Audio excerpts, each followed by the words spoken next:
فسوف يعلمون مولاي صل وسلم دائما أبدا على Karakter laki-laki ada kurang lebih 13 poin yang saya susun ya. Yang pertama, akal pikiran dominan. Saya sudah jelaskan tadi bagaimana akal pikiran itu gini teman-teman.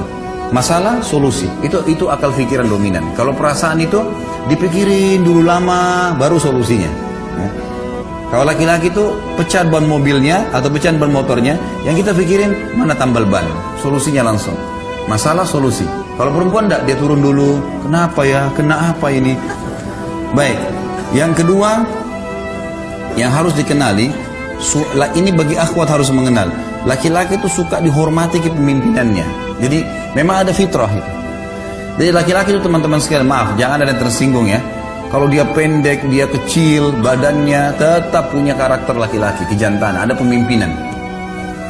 Jadi dia tidak suka diganggu itu. Dia suka dijadikan sebagai pemimpin, didahulukan, didengar pembicaraannya, didengar instruksinya. Ini karakter ini. Makanya saya pernah kasih contoh, kalau anak laki-laki sama anak perempuan beda. Kalau antum masih punya anak kecil, coba praktikin. Kalau anak perempuan, kita berikan makanan teman-teman sekalian, taruh di piring, sedikit antum bukan dilempar ya, tapi sedikit disentak piring itu di depannya, silakan makan nak. Dia nggak akan tersinggung, dia tidak akan terganggu dengan itu. Tetapi kalau anak laki-laki dilempar sedikit piring itu, maka dia akan terganggu kepemimpinannya. Dia tidak mau makan, walaupun anak kecil. Diambil piring, dibuang-buang nasi itu sama sendok, dia nggak mau. Seperti itu, ada jiwa kepemimpinan, ada merasa pemimpin di situ. Kalau anak laki-laki, ini pernah saya pelajari dalam ilmu kejiwaan anak, teman-teman sekarang waktu masih belajar di Madinah dulu, ada satu dosen yang luar biasa, cara penyampaiannya bagus sekali.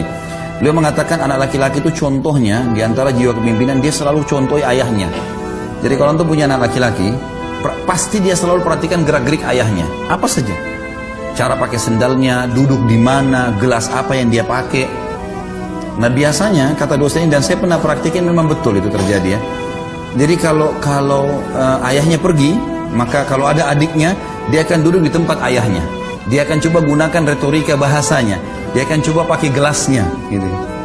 Seperti itulah. Yang ketiga, suka dihormati keputusannya. Tadi kepemimpinan, dia ngambil keputusan, sekarang suka dihormati keputusannya. Yang keempat, tidak suka dihardik. Jadi kalau akhwat kita mau perbaiki, mau nasihatin suaminya, ayahnya, pokoknya laki-laki, syarum termasuk anak laki-laki, jangan dihardik. Jangan langsung disalahkan, ya. Kalau perempuan dikatakan, kamu keliru loh, perbaikin. Dia malah anggap itu perhatian.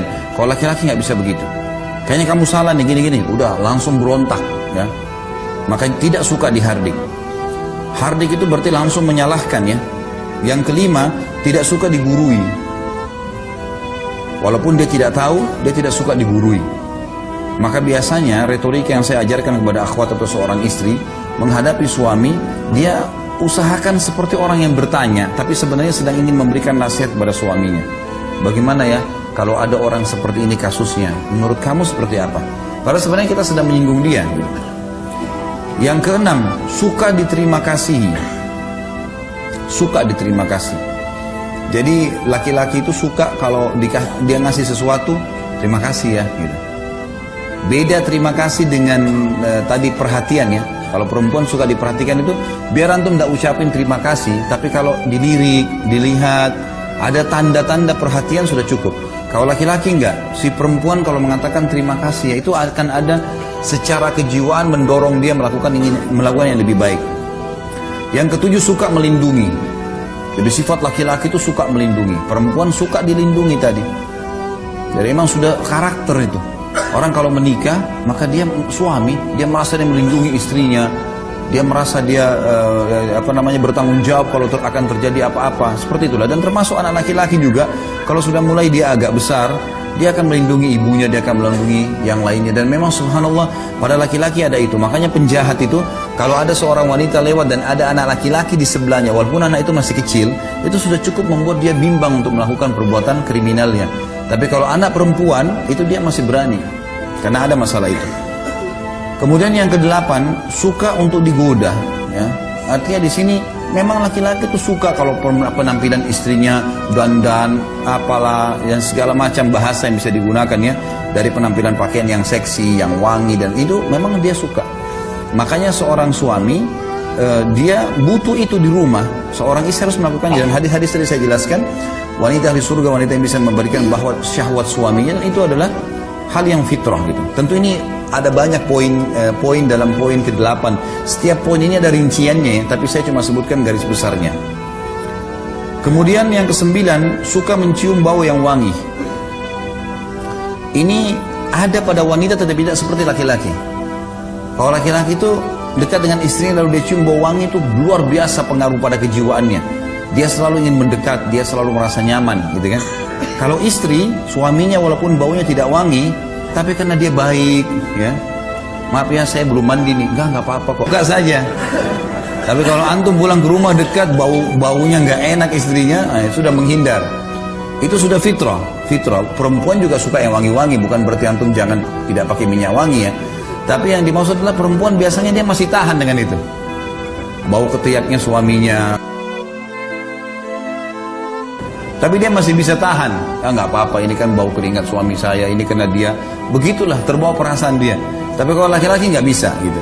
Maka akhwat hati-hati ya, di belakang. Jaga, nggak boleh ada bau sedikit pun gitu, kecuali yang wangi ya. Yang ke-10, suka melihat keindahan seperti pakaian, rumah, tempat tidur. Maka ini harus menjadi sesuatu yang dibawa oleh akhwat kita. Yang ke-11, sulit memaafkan bila cemburu. Ini yang kadang-kadang laki-laki dominan. Dia sudah cemburu, itu bahaya sekali. Sasarannya terus ke target cemburu itu, gitu kan? Kalau misalnya istrinya pernah jalan atau istrinya pernah dilihat oleh orang, maka dia akan selalu, orang ini seperti singa mengintai mangsanya. Ini pernah lihat istri saya nih. Udah itu terus menerus gitu, terbawa. Ini sulit memaafkan bila cemburu ya, dia sulit memaafkan. Dan yang ke-12, cemburuan, memang wajar. Jadi akhwat kita harus bisa faham masalah itu. Banyak orang mengatakan perempuan cemburuan, sebenarnya perempuan tidak cemburuan loh. Tidak cemburuan gitu. Dia hanya karena sayang sama suaminya, dia mau tunjukkan dengan cara itu. Tapi cemburuan sebenarnya itu ada pada laki-laki. Laki-laki, dan sebenarnya kalau dia cemburu pada hal haknya dia itu benar dalam syariat. Makanya pernah ada sahabat yang pulang ke rumahnya lalu dia temukan istrinya selingkuh sama laki-laki lain. Lalu kemudian dia bingung harus buat apa. Dia datang ke masjid, dia mengatakan, ya Rasulullah, saya temukan istri saya selingkuh, apa yang saya harus buat? Maka Sa'ad radhiyallahu anhu keluar dari saf laki-laki lalu mengatakan, ya Rasulullah, kalau terjadi pada istri saya terjadi selingkuh seperti itu, saya akan bunuh keduanya. Maksudnya saya akan rajam, hukum Allah berlaku. Kok bisa berani-beraninya berselingkuh, berzina? Kata Nabi SAW, apakah kalian melihat cemburunya Sa'ad? Dia tuh cemburu, Sa'ad cemburu, kenapa kok istri kemudian masih bisa berzina? Gitu kan? Maka kata para sahabat, ya Rasulullah, kata Nabi SAW, saya lebih cemburu daripada Sa'ad, dan Allah lebih cemburu daripada saya dan Sa'ad. Kenapa sudah dilarang masih dikerjakan? Jadi memang ada sifat cemburuan sebenarnya itu ada pada laki-laki.